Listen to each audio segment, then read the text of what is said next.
সাবেক অর্থমন্ত্রী এএসএম কিবরিয়া হত্যাকাণ্ডে সালমান এফ রহমান আর্থিক সহায়তা দিয়েছেন বলে অভিযোগ করেছেন তার ছেলে ডক্টর রেজা কিবরিয়া। দেখুন, বাংলাদেশের ইতিহাসে এই জঘন্য নৃশংসতম হত্যাকাণ্ড এবং একজন আন্তর্জাতিক খ্যাতিসম্পন্ন অর্থনীতিবিদ ডক্টর এএসএম কিবরিয়া হত্যাকাণ্ড নিঃসন্দেহে সমাজে ন্যায় বিচার প্রতিষ্ঠার জন্য এবং এটার সুষ্ঠু বিচার হওয়াটা সমাজের জন্য এবং রাষ্ট্র তার দায়বদ্ধতা থেকে সম্পন্ন করবে, এটাই আমরা মনে করি। কিন্তু এই হত্যাকাণ্ডটি নিয়ে বারবার দেখা যাচ্ছে চার্জশিট দেওয়া হচ্ছে এবং চার্জশিট পরিবর্তন করা হচ্ছে। একবার এক এক সময় এক এক ব্যক্তিকে চার্জশিটে অন্তর্ভুক্ত করে এটাকে রাজনীতিকরণ করা হয়েছে। সেই শুরুর থেকেই আমরা দেখেছি তার পরিবার, বিশেষ করে তার ছেলে ডক্টর রেজা কিবরিয়া এবং তার স্ত্রী আসমা কিবরিয়া, তারা কিন্তু বারবার বলছিলেন যে কারা অভিযুক্ত এই হত্যাকাণ্ডের সাথে, কারা জড়িত, তারা এক ধরনের ক্লু দিয়েছেন আইন প্রয়োগকারী সংস্থাকে। কিন্তু আইন প্রয়োগকারী সংস্থা সরকারের ইশারায় আমরা দেখেছি সেখানে চার্জশিটে প্রকৃত আসামিদেরকে সরিয়ে অন্যদেরকে সেখানে অন্তর্ভুক্ত করেছে এবং বারবার রাজনীতিকরণের ফলে সত্যিকারভাবেই যারা সমাজে অপরাধী এবং যারা এই হত্যাকাণ্ডের সাথে জড়িত তারা কিন্তু পার পেয়ে যাওয়ার সম্ভাবনা তৈরি হয়েছে এই হত্যাকাণ্ডেও। এই হত্যাকাণ্ডগুলোর সাথে দেখুন রাষ্ট্রের অনেকগুলা অর্গান জড়িত। যদি এই হত্যাকাণ্ডগুলো এভাবে একের পর এক আমরা দেখছি অপরাধীরা পার পেয়ে যাচ্ছে, আরও অনেকগুলা আপনারা জানেন যে জাতীয় এবং খুব গুরুত্বপূর্ণ হত্যাকাণ্ডেরও বিচারগুলো দেখা যাচ্ছে কেন জানি ডিসমিস হয়ে যাচ্ছে। কারণ অপরাধ যেহেতু ঘটেছে, এই মানুষগুলো যেহেতু মারা গিয়েছে, অবশ্যই সেখানে তদন্ত হওয়া উচিত এবং যথাযথ বিচার হওয়া উচিত। কেউ না কেউ তো এই হত্যাকাণ্ড ঘটিয়েছে। তেমনি একটি মন্তব্য করেছেন, আমরা দেখি একটু দর্শক। সাবেক অর্থমন্ত্রী আওয়ামী লীগ নেতা শাহ এএমএস কিবরিয়া হত্যাকাণ্ডের ২০ বছর হয়েছে আজ ২৭ জানুয়ারি। এ উপলক্ষে তার ছেলে অর্থনীতিবিদ গণ অধিকার পরিষদের সভাপতি রেজা কিবরিয়া একটি ভিডিও বার্তায় বাবার হত্যা মামলার বিচার নিয়ে অসন্তোষ প্রকাশ করেছেন। সোমবার রেজা কিবরিয়া প্রথম আলোকে এই ভিডিও পাঠান। তিনি বলেন, সুষ্ঠু বিচারের জন্য ২০ বছর ধরে অপেক্ষা করছি, কিন্তু সুষ্ঠু তদন্তই হয়নি আওয়ামী লীগের সময়, এর বিচার হয়নি। ঘটনায় আওয়ামী লীগের ৩ ও বিএনপির এক নেতা জড়িত ছিলেন বলে তিনি অভিযোগ করছেন।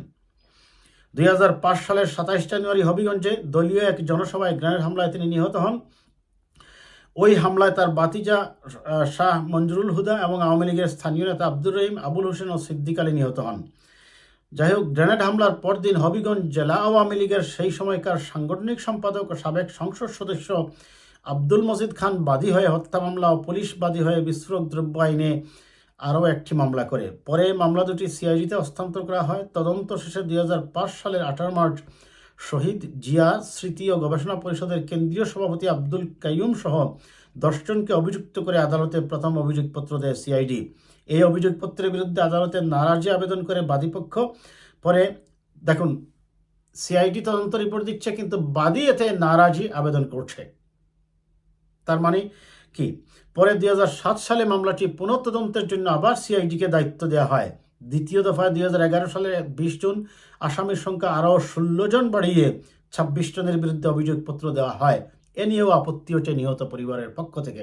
তার মানে দেখুন, প্রথম যেটা রিপোর্ট দেওয়া হয়েছে বাদীপক্ষ আপত্তি দিয়েছে, পরে আবার ২৬ জন ১৬ জনকে বাড়িয়ে ২৬ জনকে করা হয়েছে, সেখানেও তারা আপত্তি দিয়েছে। তার মানে মূলত থেকে তারা ধরে নিয়েছে যে এই তদন্তটা সঠিক পথে যাচ্ছে না এবং এটাকে রাজনীতিকরণ করতে গিয়ে রাজনৈতিক প্রতিপক্ষকে, সেটা আওয়ামী লীগের ভিতরে বা বাহিরে বা বিএনপিকে জড়িয়ে এক ধরনের রাজনীতিকরণ করা হয়েছে।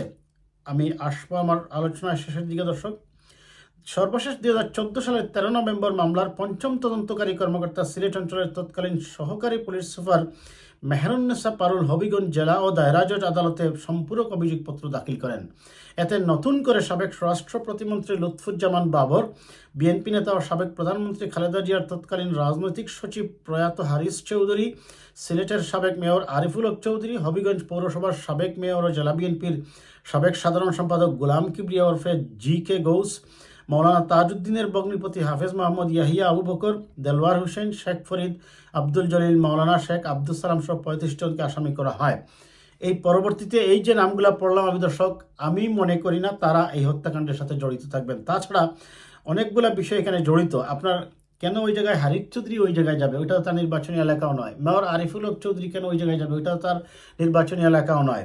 এবং যে নামগুলো এসেছে এতে বোঝাই যাচ্ছে এটাকে রাজনৈতিক প্রতিপক্ষকে গায়েল করার জন্য। আর সে কারণে তার পরিবারও কিন্তু এই ক্ষেত্রেও আপত্তি দিয়েছে যে এখানে সঠিক তদন্ত হয়নি, রাজনীতিকরণ হয়েছে। রেজা কিবরিয়া এখনো হত্যাকাণ্ডের সুষ্ঠু বিচারের আশা করেন, জানিয়ে ভিডিওতে বলেন, আমাদের মতো বাংলাদেশের হাজারো পরিবার আছে, তারা জানে তাদের প্রিয়জনদের হারিয়েছে, তারাও বিচার পায়নি, আমরা সেই বিচারের অপেক্ষায় রইলাম।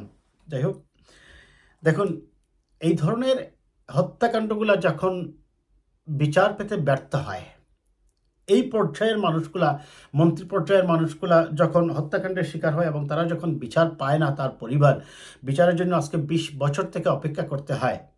একটা হত্যাকাণ্ডের পর যখন তদন্ত হয়, সেই তদন্তে পুলিশ জড়িত, পিবিআই জড়িত, গোয়েন্দা সংস্থাগুলো জড়িত, র্যাব জড়িত, সরকার জড়িত, রাজনীতি জড়িত, প্রশাসনিক জড়িত, বিচার ব্যবস্থা জড়িত, মেডিকেল এভিডেন্স জড়িত।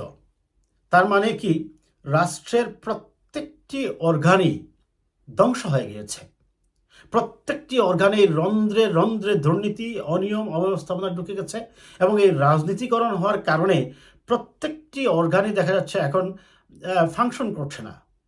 তাহলে একটা রাষ্ট্র থেকে এই যে আমরা দেখছি সংস্কার সংস্কার সংস্কার বলে বলা হচ্ছে, সংস্কারটা কার জন্য হবে? যারা রাষ্ট্র পরিচালনা করবে, যারা প্রশাসনকে নিয়ন্ত্রণ করবে, এবং তারাই যদি সংস্কারের মন মানসিকতা আগে বিল্ড আপ না করেন, তাহলে তো সংস্কার দিয়ে কিছু হবে না।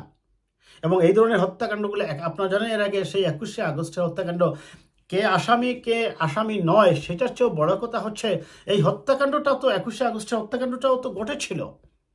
কেউ না কেউ তো এই ঘটনা ঘটিয়েছে। তাহলে সেটা রাষ্ট্র কেন খুঁজে বাইর করে প্রকৃত আসামিদেরকে বিচারের কাঠগড়ায় দাঁড় করাচ্ছে না?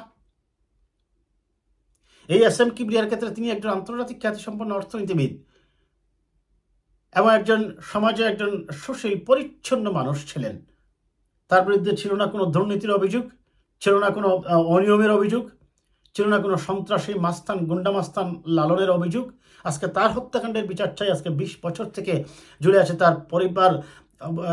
হত্যাকাণ্ডের বিচারের জন্য বারবার আমরা দেখেছি আন্দোলন করেছে, প্রেস ক্লাবে গিয়ে তার স্ত্রী দাঁড়িয়েছেন, রাজপথে দাঁড়িয়েছেন, কিন্তু বিগত সরকার সেটাকে রাজনীতিকরণ করতে গিয়ে আজকে 20 বছর পরে এখন কতটাই বা এভিডেন্স এখন খুঁজে বাইর করা যাবে। তারপরে আমি মনে করি সরকার যদি আন্তরিক হয়, অবশ্যই হত্যাকাণ্ডগুলোর বিচার করতে পারে। এবং তার যে সবচেয়ে বড় অভিযোগটা এখন তিনি নিয়ে আসছেন, যে এই সন্ত্রাসীদের ভাড়া করার ক্ষেত্রে বা অর্থ যোগানের ক্ষেত্রে এটার সাথে জড়িত সালমান এফ রহমান, নিশ্চয়ই তার কাছে এমন কোনো এভিডেন্স আছে বা কোনো দিক থেকে তিনি সেটা পেয়েছেন বলেই আমি মনে করি তিনি সেই কথা বলেছেন।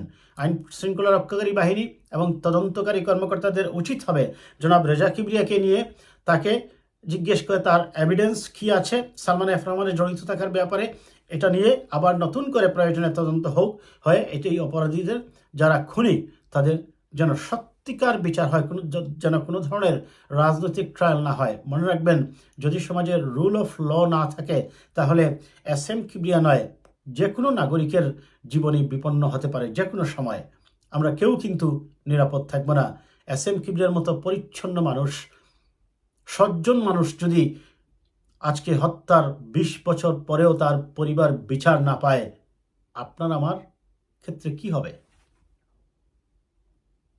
আজ এ পর্যন্তই।